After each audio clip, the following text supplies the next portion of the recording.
What's going on, everyone? Caleb Comstock here. In today's video we're going to be opening up to something new that we're going to be doing this month, and we're going to call this, it's going to be a series of videos called Turkey Talk. I always get asked what's my favorite thing to hunt, and it's never really easy for me to answer, but one of the things that always comes to my mind is turkeys.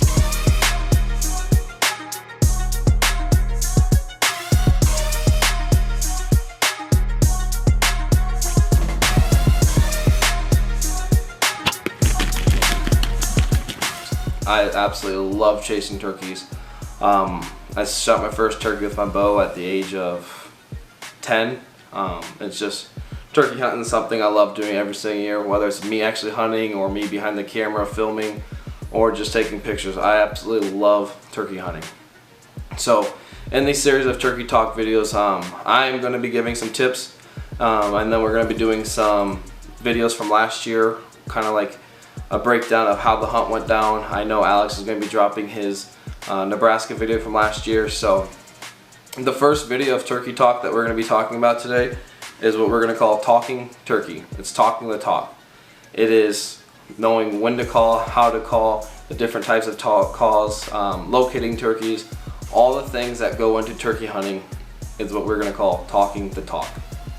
To get started on that, we're going to look at locating a turkey. This can be done in different ways depending on the time of day. So if I'm going in there and I don't really know where the birds are roosting early in the morning, I'll let out a simple owl hoot. I can do it with my voice. I know you can also buy owl hoot calls, but when I do it with my voice, it sounds something like this.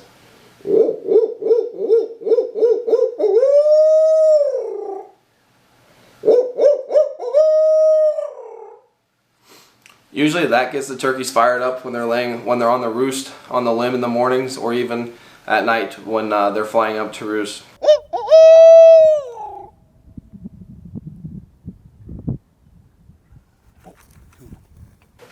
That can also be used throughout the day, surprisingly. I've used that late morning, middle of the afternoon, and have found it to be rather effective when it comes to getting a bird to gobble. Another way to get birds, to be able to locate birds, I use this late morning, midday more than anything, is crow calls. I actually have a crow call that I use. Some people can do it with their voice. That's one call I cannot do with my voice, so my crow call is something that I rely heavily on when I'm trying to strike up a midday gobbler or a late morning bird. The reason why I choose a crow's call over using my actual call is because there's been a few times where I've called and the bird gobbles and literally starts coming in the second that I call, and I've been caught with my pants down. I'm trying to get set up and this bird's coming straight down at me. There was one hunt, I was walking up to our property and we had this big ridge, and I called, and on my trail camera I can see the bird.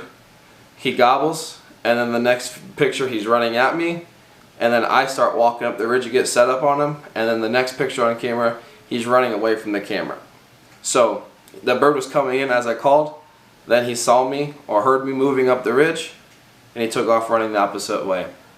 So those are ways that I've used to locate birds. I find the owl hoot real helpful to use it late morning or right when they're going to roost in the evening. I absolutely love laying out an owl hoot and just hearing the whole hillside light up with gobbles. So that's tip number one of talking the talk, and that's locating. The second thing I'm going to be talking about in this video, Turkey Talk, talking the talk, is actually calling turkeys. There's a handful of different calls that you can use. You can use diaphragm, which is your mouth calls. You can use slate calls or friction calls. And you can also use box calls. My personal go-to that I use probably 90% of the time is mouth calls or diaphragm calls. I've got 3 different types of diaphragm calls in my hand right here. I like to use Woodhaven calls. I found that I've gotten a lot of use out of Woodhaven calls. I can get them to sound really well. It's just kind of what I started using throughout the years when I go to mouth calling.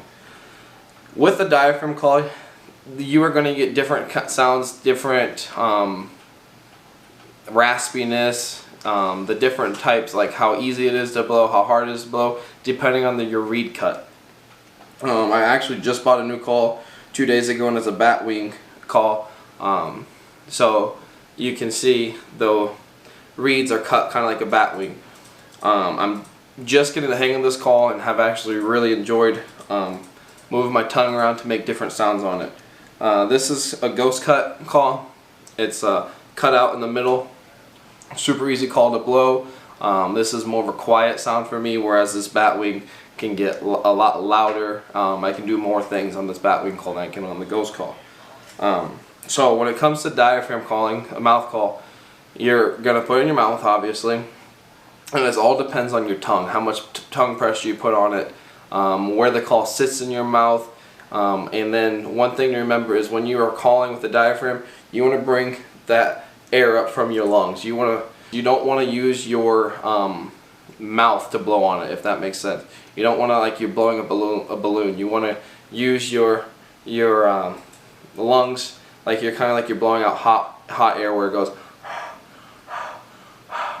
because that's using more of your lungs and not your actual breath in your mouth. So I'm going to give you a quick run, just some simple cuts on this bat wing Woodhaven call.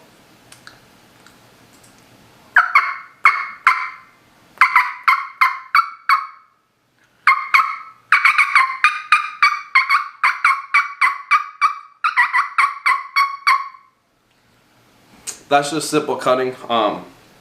Definitely am not a professional caller, don't claim to be, but that's cutting. This is what we call yelping.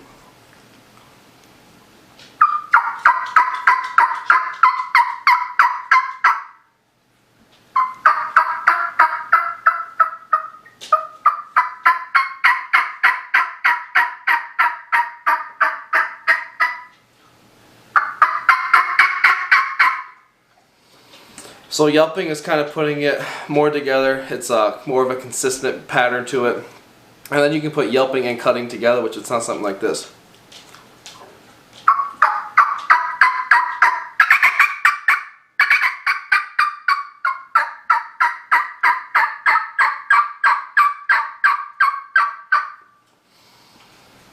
If you can do that, you can call turkey in. Then there's more advanced calling, which over the last couple of years I've been able to teach myself how to purr on a diaphragm, which, to describe that for me, I put the call loosely in the back of my mouth, and it's like I'm gurgling water. I'll just go, so I'm like gurgling water in the back of my throat to make this purr sound, which sounds something like this.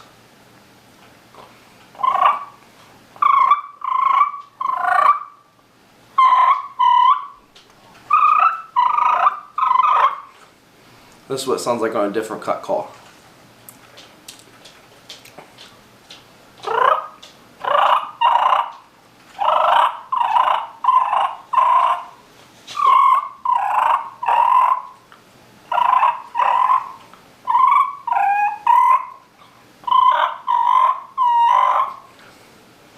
Purring is something I'm definitely still trying to get mastered.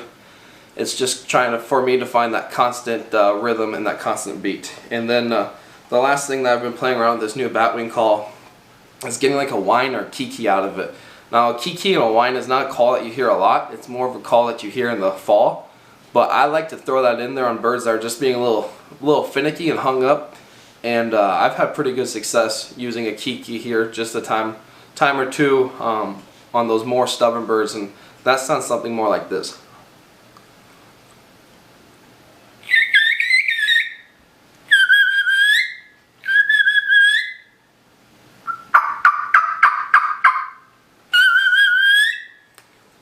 So it's a lot more high pitch. It's almost like a squeal coming out of a hen's mouth. And to do that, I slide this call all the way over to the left side of my mouth, and I put my tongue on the right side of the reed where it's more open. If you want more calling tips, a great guy to look up and watch videos is Bo Brooks from Hidgen. Super knowledgeable dude, probably one of the best callers there is. So that's kind of the basics of a diaphragm call. The next thing we're going to jump into is what I call the slate call or a friction call. What I've got in both hands is two different slate calls. This one's a glass call, which is a lot higher. I use this one on windy days when I'm trying to really get that sound out there and locate birds. If I do use the slate call, this glass travels a long ways. And the other one is the slate finish, and I use this one if birds are just kind of being finicky. I can get a lot softer and more finesse on this as it comes to purring and soft yelps. So I'm going to give you a quick rundown of some sequences that I would use on the slate call. When you are calling, you need the slate and you also need a striker. The striker is what makes the sound. This is a lot of trial and error, trying to figure out what feels best for you. I hold mine like a pencil. I let it rest on my middle finger, and then I make little circles. So that's going to sound something like this.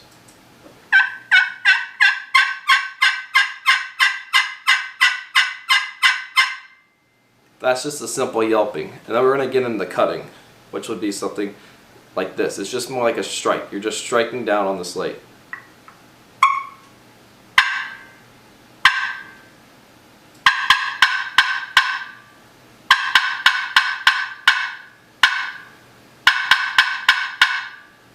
So that's a cut. You can tell the difference between a yelp and a cut.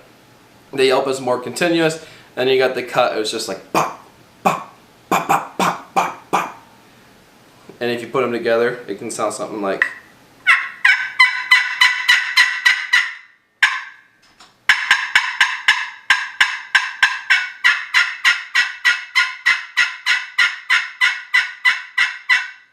That's going at the high end of it. You can also get this really quiet.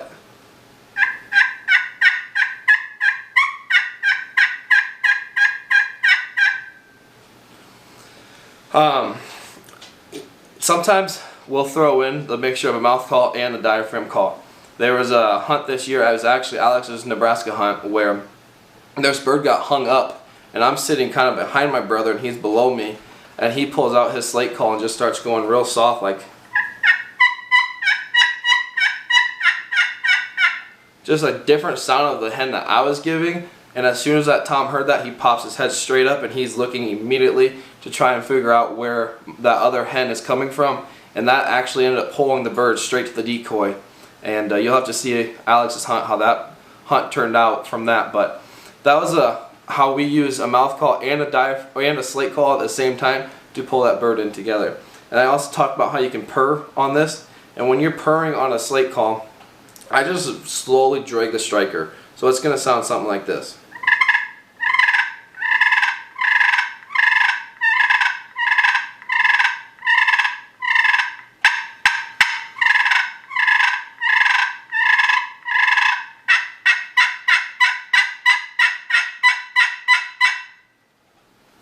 So that's kind of a sequence that I put together right there. I love using a slate call. The only thing I don't like about it is you're moving your hands. Whereas when you're mouth calling, everything's in your mouth. So there's a lot less movement with your mouth. But if I'm hunting out of a blind or I can get away with calling with a slate, I'll definitely break my slate out and call when I need to.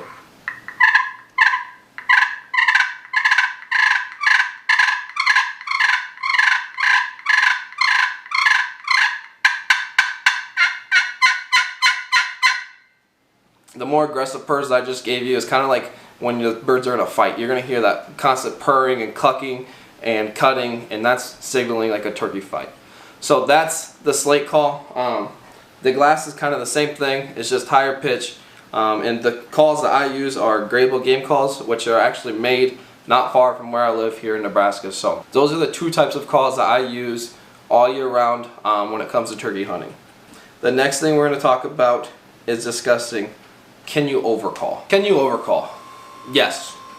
You can definitely overcall when it comes to turkey hunting. I have personally done it. I am definitely guilty of it. Sometimes silence is better. What I mean by that is you get that Tom excited, you let him know you're there, and then you just go quiet on him. And usually he's going to come investigate to figure out where that hen is. But if you're constantly calling, constantly calling, it sounds like you're not moving anywhere and that Tom's going to hang up. So definitely knowing when to call, or being able to figure out if that bird's moving in or if he's not, figuring out whether to go silent or keep calling at him, is something that honestly you just learn throughout the years of having different experiences, different opportunities and different hunts, and just being able to read a turkey and figure out their language, whether it's actually seeing them in the body language or just figuring out their language based off of their gobbling. So you can definitely overcall when it comes to turkey hunting, and that's when it's important to kind of trial and error. Learn because what works for one bird might not work for the second bird, or everything might work for 3 birds in a row, but that 4th bird is just not going to come into your call, and that's when going quiet on him is honestly probably one of the best calls, because he knows you're there. If you go quiet on him, he's going to come investigate, you check out to see if that hen is still there. So definitely you can overcall when it comes to turkey hunting, and that's a mistake a lot of people make. Hope you found some tips that could be helpful for you this spring here in the first video series of Turkey Talk, Talking the Talk. Coming forward in the next couple of videos, we've got a hunt from Alex, like I already said, which is a Nebraska bird. A lot of lessons were learned on that hunt. So it was a rough trip for both Sweats. A lot of lessons were learned. I know he gained a lot of knowledge as a turkey hunter, so be looking out for that video. I'm also going to be bringing a couple more tip videos about turkey hunting, things that hopefully you find helpful going into this turkey season. And I think there's also a hunt coming up from Luke from last year. It was kind of his first year chasing turkeys in Minnesota, and he also had a lot of lessons learned, good and bad, but that's hunting. So thanks for following along. If you would, please like and subscribe on our channel. It helps us out a lot. And turkey season here in Nebraska is officially 24 days away. We open up March 25th for archery, so I'm stoked to get after it. And thanks for watching. Hope you enjoyed the video.